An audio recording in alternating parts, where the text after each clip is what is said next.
नमस्कार साथियों। अब अभी 5 मिनट पहले की सबसे बड़ी खबर आपको बता दें।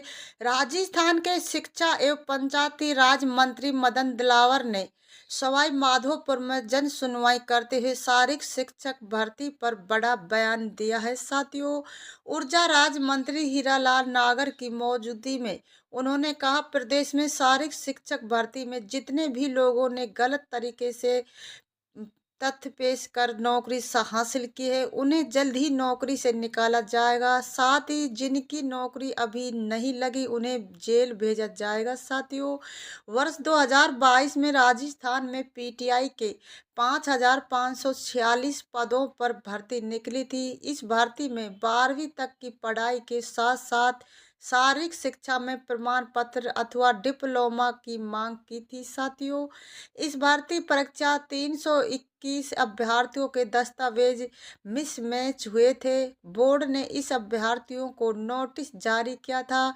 जिसमें अक्टूबर में सभी संबंधित अभ्यर्थियों से जवाब मांगा गया था, लेकिन संतोषजनक जवाब नहीं मिलने पर अब कार्रवाई हो रही है। साथियों, बता दें, हो रही पीटीआई की भर्ती में कई जगहों में बड़े पैमाने पर धांधली की बात सामने आई थी। कई ऐसे लोगों ने भी नौकरी हासिल कर ली थी जिन्होंने 8वीं तक की पढ़ाई की है। साथियों, इस मौके पर पंचायत राज मंत्री मदन दिलावर ने जनता को गौ माता के सार्वभौमिक महत्व और गौ संरक्षण के बारे में समझाया। साथ ही गो आधारित प्राकृतिक कृषि के माध्यम से ग्रामीण अर्थव्यवस्था को सशक्त बनाने की दिशा में कार्य करने का आह्वान किया।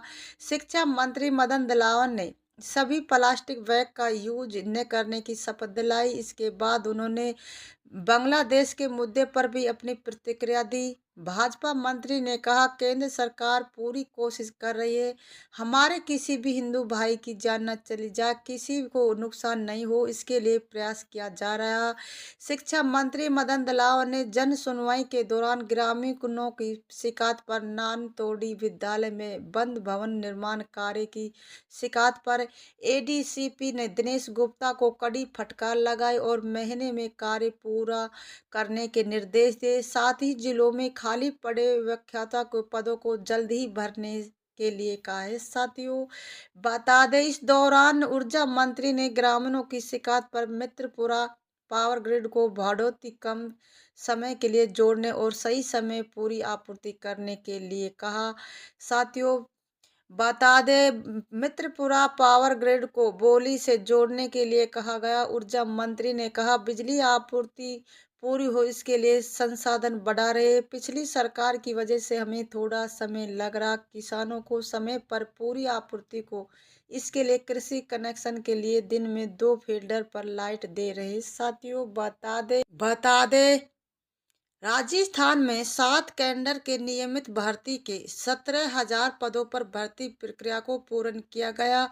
चिकित्सा विभाग ने नर्सिंग ऑफिसर के 8,750 पदों पर भर्ती प्रक्रिया को पूर्ण करते हुए 7,657 पदों की अंतिम वरीयता सूची जारी कर दी है। शेष पदों पर विभिन्न कारणों से परिणाम रोका गया है। चिकित्सा स्वास्थ्य विभाग की प्रमुख शासन सचिव गायत्री राठौर ने बताया कि विभाग में विभिन्न पदों पर भर्ती प्रक्रिया को तेजी से पूरा किया जा रहा।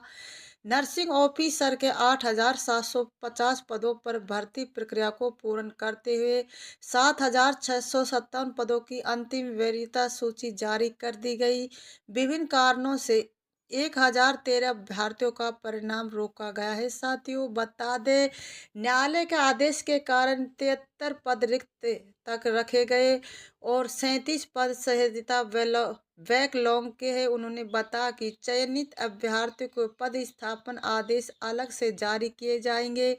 निर्देशक अराजपति राकेश कुमार शर्मा ने बताया कि राज्य स्वास्थ्य एवं परिकल्याण संस्था के माध्यम से 8 कैडर के करीब 20,546 पदों पर नियमितता भर्ती का कार्य किया जा रहा है। मिशन मोड में कार्य करते हुए अल्प समय में 7 कैडर दत्त और तकनीशियन, ईसीजी तकनीशियन, लैब टेक्निक, नेत्र सहायक और सहायक रेडियोग्राफ ग्राह पर महिला स्वास्थ्य कार्यकर्ता एवं नर्सिंग ऑफिसर के करीब 17,000 पदों पर भर्ती का कार्य पूर्ण कर लिया गया है। साथियों, बता दें 6 कैडर के 8,000 विभिन्न पदों पर नियुक्ति एवं इस पद स्थापना की कार्रवाई भी पूरी की जा चुकी। नर्सिंग ऑफिसर के चयनित अभ्यर्थियों को शीघ्र पद स्थापना दिया जाएगा।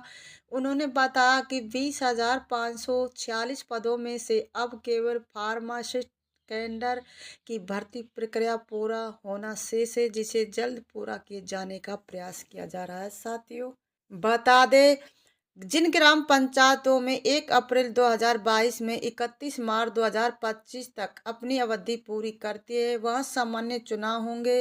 विशेष ग्राम पंचायतों मध्य सत्र चुनाव होंगे। विभाजन अस्तित्व में आई नई ग्राम पंचायतों में सामान्य चुनाव और पहले आयोजित चुनाव में खाली पड़ी सीटों के उपचुनाव आगामी दिनों में होंगे। साथियों, इसके अलावा जिन ग्राम पंचायतों में सरपंच सहित सभी सीटों पर उम्मीदवारों के पर्चे दाखिल नहीं किए गए, उन ग्राम पंचायतों के सामान्य चुनाव आगामी दिनों में आयोजित किए जाएंगे। जी हाँ साथियों, वीडियो पर बने रहे। आपको आगे बता दें जिन ग्राम पंचायतों के वे चुनाव मत पत्रों से आयोजित करने का निर्णय राज्य चुनाव आयोग ने लिया है।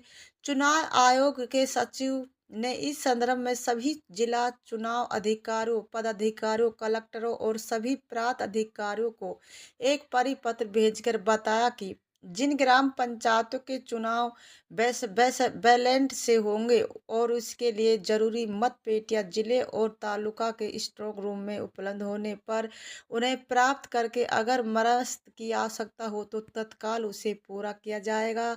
इसके अलावा सभी मत पेटियां सर्विस ऑनलाइनिंग करवाई जाएगी ताकि चुनाव में इसका उपयोग किया जा सके। साथियों, वीडियो पर बने रहे। आपको आगे बता दें बैलेंट से चुनाव आयोजित किए जाने के कारण ग्राम पंचायतों को चुनाव के लिए 70 जीएसएम प्रकार के सफेद और गुलाबी रंग के मत पत्रों के लिए कागज की छपाई की दरों को तय करने के लिए निजी प्रेस और एजेंसियों से तत्काल कार्रवाई करने का निर्देश दिया गया।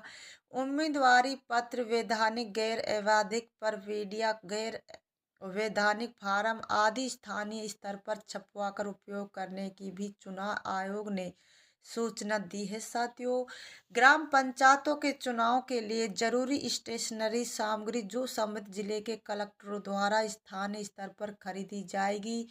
ग्राम पंचायतों के मतदान केंद्रों का विवरण कलेक्टरों को सरकार के विकास आयुक्त को भेजना होगा और मतदान केंद्र के हिसाब से चुनाव से होने वाले खर्चे के अनुसार ग्रांट प्राप्त करने की प्रक्रिया भी की जाएगी। साथियों, बता दें अंतिम बार दिसंबर 2021 में ग्राम पंचायत के चुनाव हुए थे। इस तथ्य को ध्यान में रखते हुए 1 अप्रैल 2022 से 31 मार्च 2025 तक की अवधि पूरी करने वाली ग्राम पंचायतों के चुनाव का सरकारी नोटिफिकेशन राज्य चुनाव आयोग द्वारा निकट भविष्य में जारी किया जाएगा। इसके लिए तैयारी चल रही है। साथियों, बता दें दिल्ली में केंद्र कैबिनेट की बैठक आयोजित की गई जिसमें एक महत्वपूर्ण फैसले लिए गए। प्रधानमंत्री नरेंद्र मोदी की अध्यक्षता में हुई इस बैठक में देश भर में कुल 85 नए केंद्रीय विद्यालय में 28 नए विद्यालय खोलने की मंजूरी दी गई। इन 85 केंद्रीय विद्यालयों में से 9 राजस्थान में खोले जाएंगे। इस विद्यालयों के लिए कुल 8,232 करोड़ रुपए के बजट को मंजूरी दी है। केंद्रीय विद्यालय राजस्थान के 7 जिलों में खोले जाएंगे। इनमें से राजसमंद, श्री गंगानगर और विद्यालय होंगे श्री गंगानगर के सतराना और श्री करणपुर में, और राजसमंद के राजसमंद शहर और भीम में वे विद्यालय खोले जाएंगे। साथियों, इसके अलावा जोधपुर के फलौदी, करौली के हिंडौन सिटी, नागौर में मेरता, अलवर के राजगढ़ और दौसा के महुआ में भी नए केंद्रीय विद्यालय खोले जाएंगे। इन सभी विद्यालयों में कुल 8,640 विद्यार्थियों का नामांकन होगा। साथ ही सभी विद्यालयों को पीएम विद्यालयों के रूप में नामांकित किया जाएगा। साथियों, वीडियो पर बने रहे। आपको बता दें केंद्रीय मंत्री अश्विनी वैष्णव ने कैबिनेट के फैसले की जानकारी देते हुए बताया कि देश में कुल 85 नए केंद्रीय विद्यालय और 28 नवोदय विद्यालय खोले जाएंगे, जिससे 82,000 छात्रों को उच्च गुणवत्ता वाली और सस्ती शिक्षा का लाभ मिले। उन्होंने बताया कि 2025 और 26 तक 85 नए केंद्र विद्यालयों का स्थापना और मौजूदा केंद्र विद्यालय का विस्तार करने में अनुमान लगाया और 5,08,072.8 करोड़ लाएगी। फिलहाल देश में 1,02,000 केंद्रीय विद्यालय संचालित हो रहे। साथियों, वीडियो को लाइक करें, सब्सक्राइब करें, बेल आइकन ऑन कर दें ताकि वीडियो का नोटिफिकेशन आपको मिलता रहे। जय हिंद, जय भारत।